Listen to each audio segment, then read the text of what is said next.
Bonjour à tous, dernier petit tour au salon de Tokyo avant la fermeture des portes pour évoquer des concepts chez Volkswagen, Suzuki et Mitsubishi. Enfin, Renault fête son 12e titre de champion du monde de Formule 1.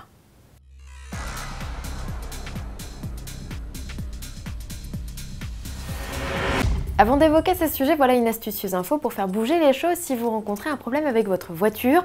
Selon les résultats d'une récente étude, rien de tel que Facebook pour interpeller un constructeur automobile.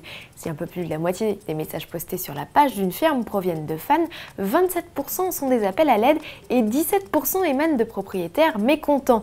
Des commentaires visibles de tous qui ne tardent en général pas à avoir de réponse. Selon l'enquête menée par l'assureur Allianz, les constructeurs mettent en moyenne 34 heures à vous répondre sur le réseau social contre parfois plusieurs semaines par courrier. À vous de jouer. Dernier jour pour le salon de Tokyo avant qu'il ne ferme ses portes le 1er décembre prochain.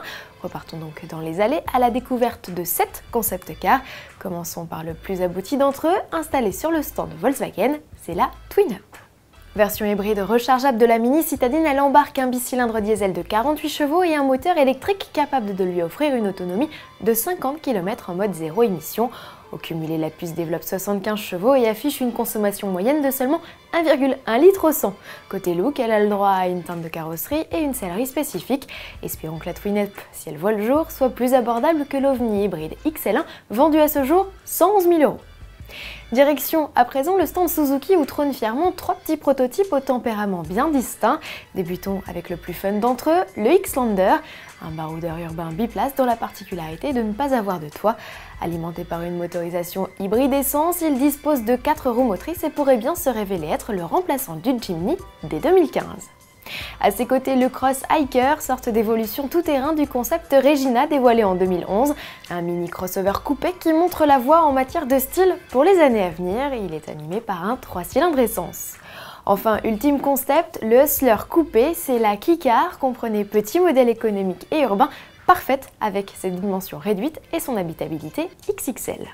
Chez Mitsubishi, on a misé sur 2 SUV et un monospace compact. Le plus imposant des 3 se nomme GC PHEV et sous ses fausses allures de Pajero, il embarque une motorisation hybride rechargeable de près de 400 chevaux.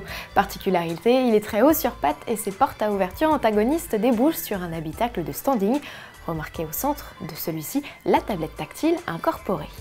Plus dans l'air du temps, le XR PHEV, ce baroudeur citadin est également animé par un bloc hybride rechargeable couplant 3 cylindres de 136 chevaux et moteur électrique de 163 chevaux, un modèle au tempérament sportif qui pourrait bien remplacer l'ASX. Enfin, dans sa robe verte, voici l'AR, un monospace compact hybride au faux air de SUV qui pourrait marquer le retour du constructeur dans la catégorie des monospaces familiaux délaissés depuis l'arrêt du Grand 10. Terminons ce journal par une vidéo Renault, histoire de fêter son 12e titre de champion du monde en tant que motoriste en Formule 1. Le constructeur a réalisé un clip autour du slogan « Il y a un peu de moteur de F1 dans chacune des Renault » et pour cela a rassemblé sur circuit tous les modèles ou presque de sa gamme. Un clip à retrouver en intégralité sur la chaîne Renault YouTube. Bon week-end à tous et à lundi.